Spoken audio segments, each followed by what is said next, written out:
بسم اللہ الرحمن الرحیم وبہ نستعین وہو خیر ناصر ومعین وصلی اللہ علی سیدنا و نبینا محمد وآلہ الطاہرین۔ ہماری گفتگو توسل اور وسیلہ کے عنوان سے چل رہی تھی۔ توسل اور وسیلہ ایک قرآنی مفہوم ہے اور اس کو ہم نے قرآن سے ثابت کیا کہ خداوند متعال ارشاد فرماتا ہے یا ایھا الذین آمنوا اتقوا اللہ وابتغوا الیہ الوسیلہ لعلکم تفلحون، جس میں یہ ثابت کیا گیا تھا کہ خداوند متعال کے نزدیک تین چیزیں مسلم ہیں اور وہ اگر ان تین چیزوں میں سے کوئی ایک بھی نہ ہو تو پھر فلاح ممکن نہیں ہے۔ ایک آمنو ہے، دوسرا اتقوا اللہ ہے اور تیسرا ابتغوا الیہ الوسیلہ ہے۔ یعنی یہ ان تینوں میں سے کوئی ایک بھی اگر موجود نہ ہو تو لعلکم تفلحون تک انسان نہیں پہنچ سکتا۔ تو ابتغوا کا معنی جو لغوی حوالے سے کیا گیا تھا، انتہائی قسم کی کوشش کرنا، انتہائی جد و جہد کرنا اور کسی چیز کے حصول کے لیے، تو خدا فرماتا ہے انتہائی کوشش کرو مجھ تک پہنچنے کے لیے۔ اور خلقت انسانی کا ہدف یہ بیان کیا گیا تھا، خود قرآن بیان فرماتا ہے وَمَا خَلَقْتُ الْجِنَّ وَالْإِنسَ إِلَّا لِيَعْبُدُونَ، اور میں نے جنوں اور انسانوں کو خلق ہی اپنی عبادت کے لیے کیا ہے۔ لیکن انسان عبادت کیوں کرتا ہے؟ تاکہ تقرب خدا حاصل ہو سکے، خدا کے قریب ہو سکے۔ اور خدا کا قرب مکانی تو ممکن نہیں ہے۔ قرب مکان پر اگر خدا موجود ہو تو جسم لازم آتا ہے، جبکہ خداوند متعال جسم و جسمانیات سے منزہ ہے، پاک و پاکیزہ ہے۔ تو اس سے کیا مراد ہے؟ اس سے مراد قرب معنوی ہے، یعنی انسان کے درجات بلند ہو جاتے ہیں، اور وہ درجات بلند کرنے کے لیے اللہ فرماتا ہے سب سے پہلے کس کا قرب حاصل کرو؟ ابتغوا الیہ الوسیلہ۔ ڈائریکٹ میرے تک نہیں آ سکتے ہو جب تک کہ کوئی آپ کے پاس وسیلہ موجود نہ ہو۔ لہٰذا سب سے پہلے جو مصداق توسل ہے اور وسیلہ کا سب سے پہلا جو مصداق تھا وہ عرض کیا تھا کہ خداوند متعال کے اسماء گرامی اور صفات علیاء ہیں، ان کے ساتھ توسل کر کے انسان خدا کا قرب معنوی حاصل کر سکتا ہے، جس کے لیے اللہ تعالیٰ نے ارشاد فرمایا ہے وَلِلَّهِ الْأَسْمَاءُ الْحُسْنَى فَادْعُوهُ بِهَا، اللہ کے لیے پاک و پاکیزہ نام ہیں، اللہ کو انہی اسماء گرامی کے ساتھ یاد کیا کرو۔ تو بحث یہ ہے کہ اللہ تعالیٰ سے جب ہم کوئی حاجت طلب کرتے ہیں تو لازمی طور پر وہ حاجت اور اللہ کی وہ صفت اور اسم آپس میں متفق ہونے چاہیے۔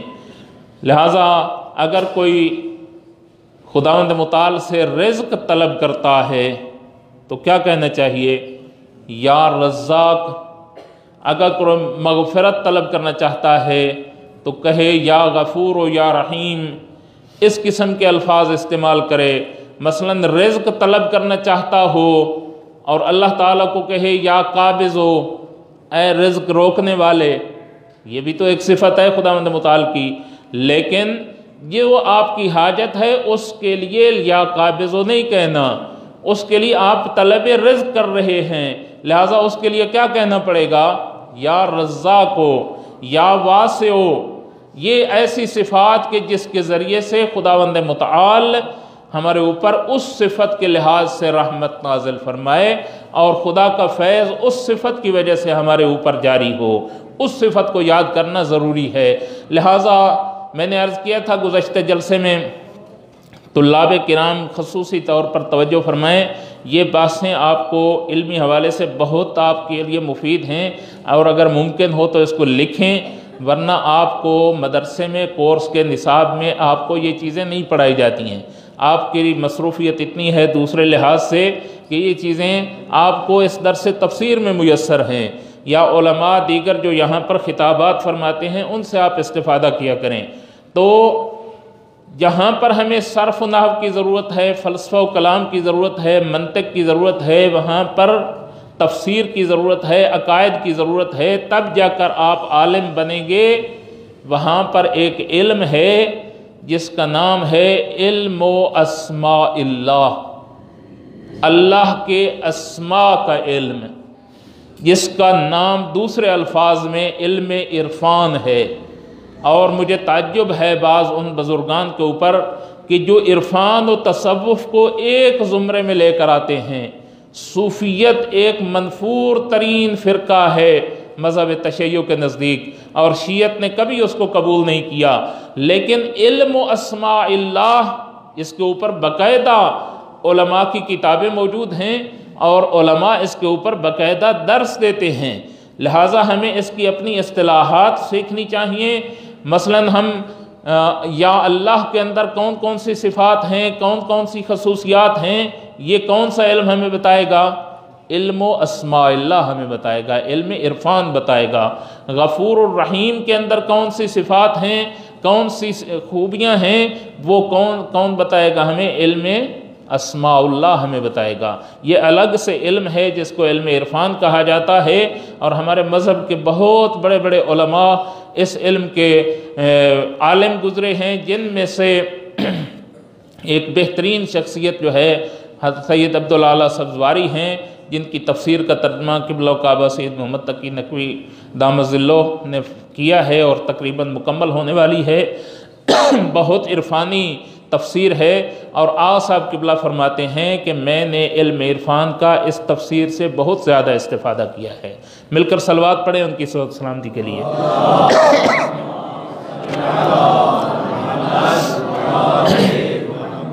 تو علم عرفان اپنا ایک علم ہے، اپنی ایک موقعیت رکھتا ہے، اپنی ایک جائگاہ ہے اس کی، اس کو پڑھنے کے لیے بھی ہمیں کوشش کرنی چاہیے۔ لہٰذا مثلا جب ہم کہتے ہیں یا غفور اغفر ذنوبی، تو ہم اللہ کی اس صفت کا واسطہ دے رہے ہوتے ہیں جس سے وہ مہربان ہو کر ہمارے گناہوں کو معاف کرے گا۔ لیکن مسئلہ یہ ہے اسماء اللہ اور صفات اللہ العلیٰ جو ہیں، اس کا تو ہم واسطہ دے رہے ہیں اللہ کو، تو کیا اللہ اور ہے، اسماء اور ہیں، صفات اور ہیں؟ جبکہ ہمارا مذہب شیعہ کا عقیدہ یہ ہے کہ خداوند متعال کی صفات زائد بر ذات نہیں ہیں، عین ذات ہیں۔ تو کیسے ہم کہہ سکتے ہیں کہ یا غفور، تجھے اپنے غفور الرحیم ہونے کا واسطہ میرے گناہ معاف فرما دے؟ تو حق یہ ہے کہ اس کو اسی صفت کا واسطہ دیا جائے کہ جو اس کے اندر مکمل طور پر موجود ہے، اور اس صفت کے اوپر کوئی اور فائز نہیں ہے۔ لہٰذا کمال مطلق کے اندر جو صفات کمال ہیں، اس کو اسی کا واسطہ دے کر مانگو گے تو وہ عطا فرمائے گا۔ مل کر صلوات پڑھیں محمد وآل محمد۔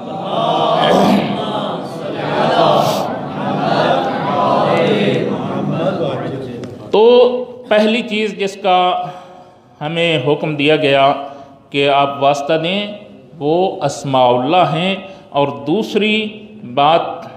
دوسری چیز جس کا ہمیں حکم دیا گیا ہے کہ اللہ کو اس کا واسطہ دیں، اور روایات میں بھی ملتا ہے، وہ ہیں اعمال صالحہ، جس کا کوئی بھی انکار نہیں کرتا، حتیٰ کہ ابن تیمیہ بھی اس کا قائل ہے۔ اور خداوند متعال ہم سب کو جنت البقیع کا دیدار اور شرف زیارت عنایت فرمائے۔ تو وہاں پر جب آپ جائیں گے تو وہاں پر توسل کی جو قسمیں لکھی ہوئی ہیں، ان میں سے ایک یہی اعمال صالحہ کا لکھا ہوا ہے کہ اعمال صالحہ کا واسطہ دے کر خداوند متعال سے آپ طلب کر سکتے ہیں۔ تو اس کے متعلق اپنی مشکلات کو آسان کرنے کے لیے بخاری نے ایک روایت نقل کی ہے، اور یہ روایت مسند ابن احمد ابن حنبل میں بھی موجود ہے، اور شیعہ کتب میں بھی یہ بالاتفاق موجود ہے۔ لہذا فریقین نے اس کو نقل کیا ہے کہ اعمال صالحہ کا واسطہ دینا یہ پیغمبر اکرم صلی اللہ علیہ وآلہ وسلم کے ارشاد گرامی سے ثابت ہے۔ اس روایت کے راوی عبداللہ ابن عمر ہیں، کہتا ہے کہ میں نے رسول اکرم کو فرماتے ہوئے سنا کہ ایک دفعہ 3 مسافر جنگل سے گزر رہے تھے کہ اچانک آسمان پر بادل چھا گئے اور زبردست بارش شروع ہو گئی۔ تو ان تین دوستوں نے ایک غار میں پناہ لی، وہاں پر کوئی اور چارہ ہی نہیں تھا، ایک غار میں چلے گئے، لیکن جو ہی وہ غار میں پہنچے تو اوپر سے ایک پتھر لڑھکتا ہوا آیا اور اس کے دروازے کے اوپر دروازے کو بند کر دیا۔ تو غار جو ہے، اب غار کے اندر ہیں، کوئی وہاں پر روشنی کا انتظام نہیں ہے اور اس کے دروازہ بھی بند ہو گیا ہے اور یہ پریشان ہو گئے۔ تو وہاں پر ان تینوں نے آپس میں صلاح و مشورہ کیا کہ وہ کام جو ہم نے خالصتاً خدا کے لیے کیا ہے اس کا واسطہ دیتے ہیں اللہ تعالیٰ کو، تاکہ ہماری یہ مشکل آسان ہو سکے۔ تو کہنے لگے انظروا اعمالا عملتموها اللہ صالحۃ فادعوا اللہ بها لعلہ یفرجها، دیکھو اپنے غور کرو کہ کون کون سے اعمال ہم نے فقط اور قربت اللہ اور بقصد قربت خدا انجام دیے ہیں، وہ کون سے ہیں، ان کا واسطہ دیتے ہیں۔ تو ان میں سے پہلا شخص جو ہے اس نے یہ کہا کہ پہلے شخص نے کہا میں نے اپنے والدین کی خدمت کی ہے، اور یہ والدین کی جو میں نے خدمت کی ہے فقط اور فقط رضا خدا کے لیے کی ہے، اور اپنے دست دعا بلند کیے اور یوں عرض کرنے لگا ان کنت تعلم انی فعلت ذلک ابتغاء وجہک فافرج لنا فرجۃ نرا منها السماء، اے میرا اللہ اگر تیری حکمت اور مصلحت یہ تقاضا کرتی ہے کہ میں نے جو والدین کی خدمت کی ہے وہ فقط اور فقط تیری رضا کے لیے کی ہے، تو اس پتھر کو ہٹا دے اور ہمیں آسمان کا دیدار کرا۔ تو یوں ہی یہ الفاظ ختم ہوئے تھے تو پتھر تھوڑا سا ہٹ گیا اور تھوڑا سا جو ہے فضا سازگار ہوئی اور روشن ہونے لگی اور انہوں نے آسمان کو دیکھ لیا۔ دوسرے نے کہا کہ خدایا تو آگاہ ہے کہ میں اپنے ایک چچے کی بیٹی کے ساتھ غلط کام اور گناہ کر سکتا تھا، میرے قدرت میں تھا، لیکن میں تیری رضا کی خاطر قادر ہونے کے باوجود میں نے اس عمل کو انجام نہیں دیا اور تیرے خوف کی وجہ سے اس سے میں بچ گیا ہوں۔ اگر تجھے یہ میرا عمل پسند ہے تو ہمارے لیے اس مصیبت کو ٹال دے اور ہمارے لیے راستہ کھول دے۔ تو روایت کہتی ہے پیغمبر اکرم خود بیان فرما رہے تھے کہ وہ پتھر تھوڑا سا اور ہٹ گیا اور ان کے لیے کچھ راستہ بن گیا، لیکن ابھی تک وہ باہر نہیں آ سکتے تھے، اتنا راستہ نہیں تھا کہ وہ وہاں سے نکل سکیں۔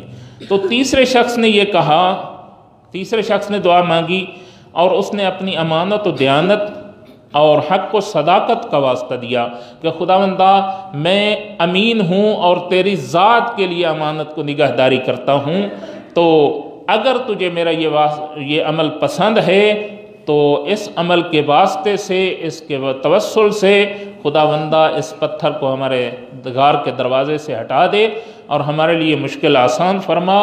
تو پتھر پورے کا پورا ہٹ گیا اور غار کا دروازہ جو ہے وہ کھل گیا۔ اب یہ روایت کون نقل کر رہا ہے؟ عبداللہ ابن عمر، خلیفہ ثانی کا بیٹا، اور روایت کس سے ہے؟ خود پیغمبر اکرم صلی اللہ علیہ وآلہ وسلم سے ہے کہ حضرت اپنے اصحاب میں یہ بیان فرما رہے تھے، وہ سن رہے تھے۔ یہ روایت جو ہے اس کو بخاری نے کتاب المضارع میں نقل کیا ہے، باب المضارع میں۔ تو اس سے یہ ثابت ہوتا ہے کہ عمل صالح واسطہ اور وسیلہ بن سکتا ہے اور اس کے ذریعے سے خداوند متعال کا تقرب حاصل کیا جا سکتا ہے۔ اسی طرح سے روایات میں بہت ساری ایسی روایات ملتی ہیں جو بیان کرتی ہیں کہ نماز اور نوافل کے ذریعے سے بھی خداوند متعال کا تقرب حاصل کیا جا سکتا ہے۔ تیسری چیز جس کو قرآن بیان فرماتا ہے وہ ذات پیغمبر اکرم صلی اللہ علیہ وآلہ وسلم ہے۔ قرآن نے خود بیان فرمایا ہے کہ آپ میرے پیارے حبیب کو واسطہ بنا کر دعا مانگیں تو آپ کی دعا رد نہیں ہوگی۔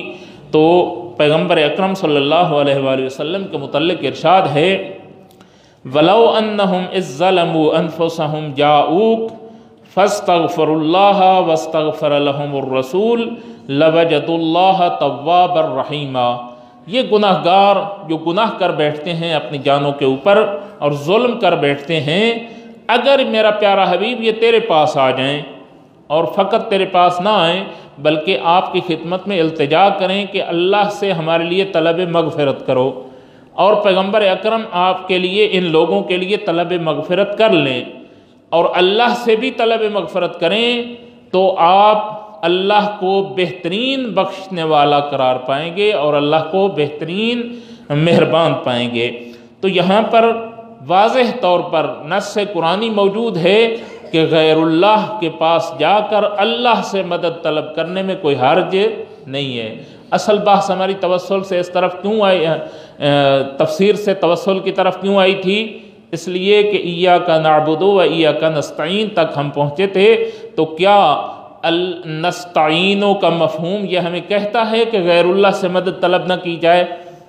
ہم نے یہ ثابت کر دیا کہ ایسی مدد جو غیر اللہ سے ہو اور غیر اللہ کو رب مان کر نہ کی جا رہی ہو، خدا مان کر نہ مانگی جا رہی ہو، اس میں کوئی حرج نہیں ہے، اور قرآن اس کی طرف ہمیں دعوت دیتا ہے اور ہماری رہنمائی فرماتا ہے۔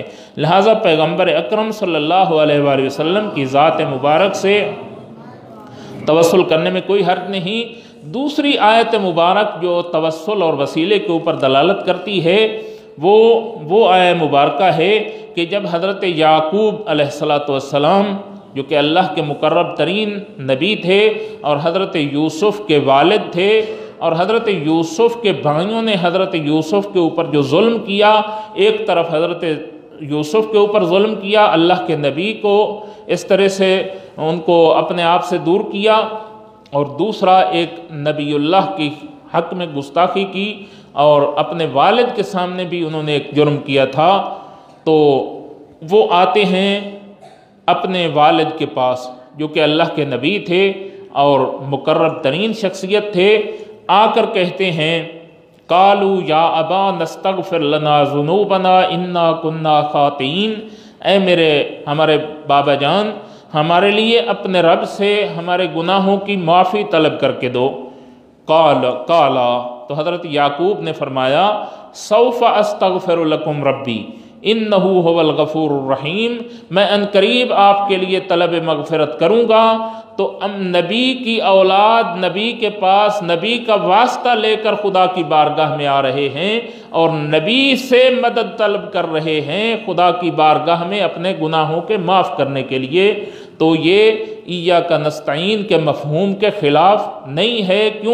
کیونکہ ایاک نستعین کا جو مفہوم ہے یہ اس وقت اس کے خلاف ہو سکتا ہے جب نعوذ باللہ کوئی کسی کو رب اور خدا سمجھ کر اس سے مدد طلب کرے۔ اگر غیر اللہ کو اس لیے مدد طلب کرے کہ اللہ کی دی ہوئی طاقت سے، اس میں کوئی حرج نہیں ہے، اور قرآن ہمیں اس کی طرف دعوت بھی دیتا ہے۔ مل کر صلوات پڑھیں محمد و آل محمد علیہ السلام۔ وقت بہت کم ہے، 2 مقامات پر جشن ہو رہے ہیں اور مجھے حکم بھی دیا گیا تھا کہ بیت الحزن کے جشن میں اطہار اور اولیاء اللہ اور انبیاء و صالحین، جن میں سے سب سے سر فہرست حضرت سیدۃ النساء العالمین ہیں، وہ اللہم صلی علی محمد وآل محمد، خارق العادہ افعال کے اوپر قادر ہیں، جن میں سے انبیاء علیہ السلام کی طرف نسبت ہو تو معجزے کا نام دیا جاتا ہے، اور غیر نبی کی طرف نسبت ہو تو اس کو کرامت کا نام دیا جاتا ہے۔ اور اسی طرح سے قبل از بعثت اگر کوئی نبی خارق العادہ فعل انجام دیتا ہے تو اس کو ارہاس کہا جاتا ہے۔ لہٰذا طلاب گرامی ان 3 اصطلاحات کو یاد کر لیں کہ نبوت کے مبعوث ہونے سے پہلے جو نبی کوئی خارق العادہ فعل انجام دیتا ہے تو اس کو ارہاس کہتے ہیں، نبوت کے بعد اور اپنی نبوت کے اثبات کے لیے ہو تو اس کو معجزہ کہتے ہیں، اور غیر نبی جو فعل خارق العادہ انجام دیتے ہیں اس کو کرامت کہا جاتا ہے۔ تو ایک مرتبہ حضرت پیغمبر اکرم صلی اللہ علیہ وآلہ وسلم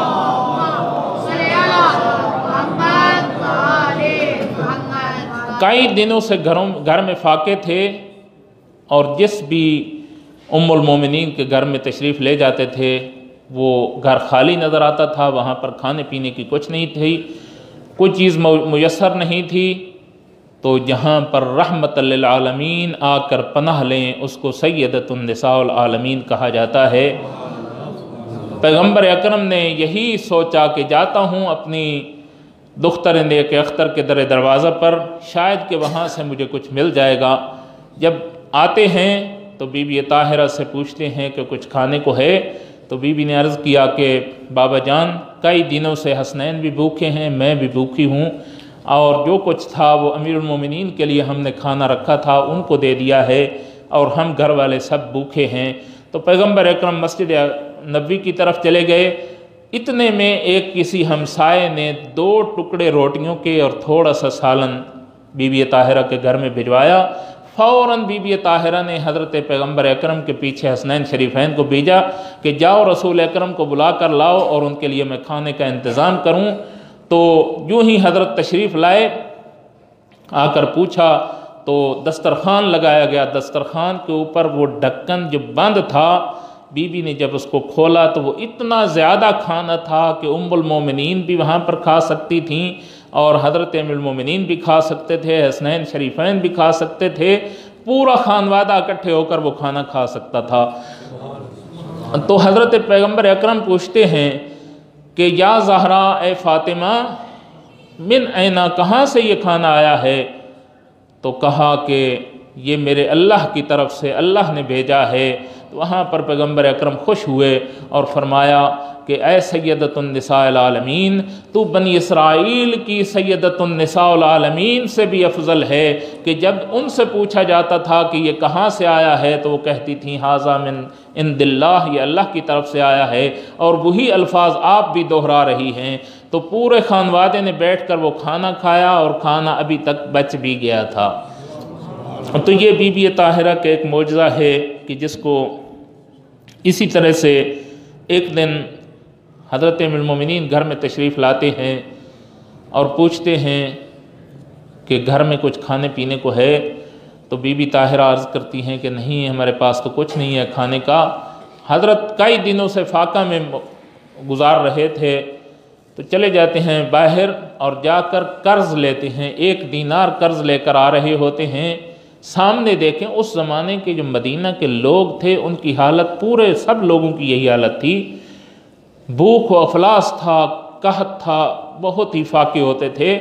دیکھا کہ بیوی بچوں نے حضرت ابوذر کو گھر سے نکال دیا ہے، کہتے ہیں کہ گھر میں کچھ ہے نہیں اور آپ آ گئے ہیں کھانے کے لیے، کچھ کھانے کو لے کر آؤ۔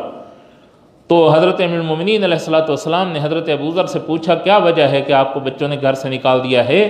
کہا کہ گھر میں کھانے پینے کو کچھ نہیں ہے۔ وہ علی جو جود و سخا کی اعلیٰ منزلوں پر فائز تھے، وہ جو قرض لے کر 1 دینار آ رہے تھے، کہا میرے گھر میں تو یہ نوبت نہیں آئی۔ ابوذر کو وہ دے دیا اور خود مسجد نبوی کی طرف چلے گئے اور نماز پڑھنے میں مشغول ہو گئے، اور وہاں پر عبادت میں مصروف تھے کہ پیغمبر اکرم صلی اللہ علیہ وآلہ وسلم بھی اپنی عبادت سے فارغ ہوئے۔ حضرت امیر المومنین علیہ السلام کا ہاتھ پکڑا اور فرمایا یا علی میری خواہش ہے کہ آج کا کھانا میں آپ کے گھر میں کھاؤں۔ اب مولا علی جو خود بھوکے تھے، گھر میں کچھ نہیں تھا، کیا جواب دیں رسول اللہ کو؟ حضرت چپ ہیں۔ رسول اللہ پوچھتے ہیں یا علی یہاں کرو یا نہ کرو، کیا پروگرام ہے، لے کر جانا ہے یا نہیں؟ تو حضرت امیر المومنین عرض کرتے ہیں یا رسول اللہ یہ آپ کا اپنا گھر ہے، تشریف لائیں، جو کچھ ہوگا آپ کی خدمت میں پیش کریں گے۔ چلتے ہیں، آ کر بی بی طاہرہ سلام اللہ علیہا کے دسترخوان کے اوپر بیٹھتے ہیں تو بی بی بہترین بہشتی کھانوں سے امیر المومنین کی بھی تواضع کرتی ہیں، اپنے بابا جان کی بھی بہترین تواضع کرتی ہیں، اور بچوں کو بھی کھانا پیش کرتی ہیں۔ تو جب پوچھا جاتا ہے کہ یہ کھانا کہاں سے آیا تھا تو بی بی یہی عرض کرتی ہیں کہ مجھے پتہ نہیں، اللہ نے کہیں سے بھیج دیا تھا، اس لیے میں نے آپ کی خدمت میں پیش کر دیا ہے۔ اللہم صلی علی محمد وآلہ